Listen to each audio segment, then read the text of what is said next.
Le pas léger et le sourire aux lèvres. Pour ces jeunes, aller à l'école n'est plus un problème. Après un parcours scolaire compliqué, ils découvrent ici une nouvelle façon de se former à des métiers d'avenir, ceux de la transition écologique. Qu'est-ce qu'on fait au début toujours? Déjà, on regarde si on n'a pas oublié les clous quelque part. Et après, on fait toujours le coupe propre. Moi, si ça vous va, je veux bien en couper une. Voilà. Allez. Au programme ce jour-là, des travaux d'éco-construction réalisés à partir de matériaux récupérés. Les stagiaires doivent construire une ossature en bois. J'ai jamais fait ça de ma vie. Je viens de la ville, donc vraiment pas. Mais ouais, c'est cool, ça déstresse. Parfois décrocheurs, parfois victimes de harcèlement, ces jeunes n'ont en tout cas pas trouvé leur place dans le système scolaire classique. Hop. J'étais partie en histoire de l'art, archéologie, rien à voir, à la fac. Trop intéressant, incroyable, mais la fac, quoi. Et du coup, c'est facile de perdre pied. Je me faisais quand même un peu harceler durant ma scolarité. Moi, j'ai pu en parler avec de nombreuses personnes qui m'ont pas énormément aidé.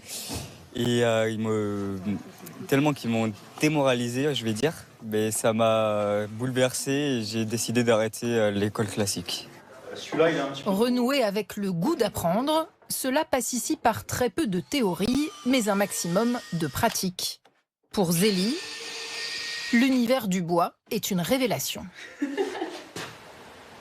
Je m'y intéressais pas avant et arrivé dans la préqualification, on nous a mis les pieds dedans tout de suite, quoi. On nous a dit faites un meuble. Et oh là là, mais ça m'a plu de travailler le bois. Là, l'odeur, il sent super bon ce bois. Et rien que ça, le contact, tout ça, moi j'adore. Le taux de déscolarisation est assez important.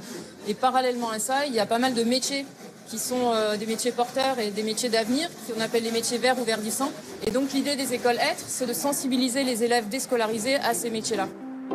Au pied des Pyrénées, ces jeunes découvrent ainsi différents univers professionnels, la menuiserie, mais aussi le maraîchage ou les espaces verts. Ils apprennent aussi à s'occuper des animaux présents sur ce tiers-lieu. Là, on a Janice et Joplin. Donc Joplin, c'est la dominante, on lui donne à manger en première. Vas-y, Geoffroy, jusqu'au bout.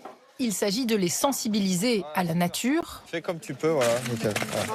mais aussi de retrouver peu à peu confiance en soi.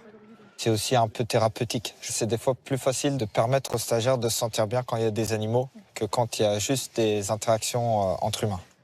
Tout au long de la formation, qui peut durer plusieurs mois, Bon, ça va, Zélie? Très bien. Ouais.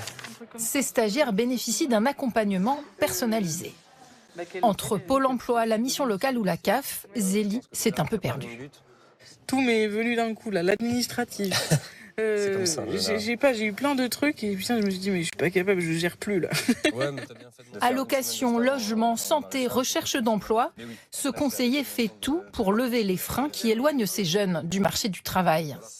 Nickel. Ça, c'est fait. Ça, c'est bon. Nous, on va avoir déjà pour rôle de leur dire, bon, bah, il y a déjà des choses à sécuriser, en fait, avant de pouvoir rentrer en formation, parce que être en formation, ça nécessite aussi avoir une posture où on est prêt à recevoir, on est prêt à donner, voilà, où on est quand même l'esprit disponible, en fait, à ça. Et du coup, c'est vrai que ces problématiques de vie peuvent empêcher, en fait, vraiment de pouvoir avoir un parcours aussi le plus optimisé. Remettre le pied à l'étrier tout en découvrant des métiers d'avenir, autant de clés pour tracer progressivement un chemin vers la vie active.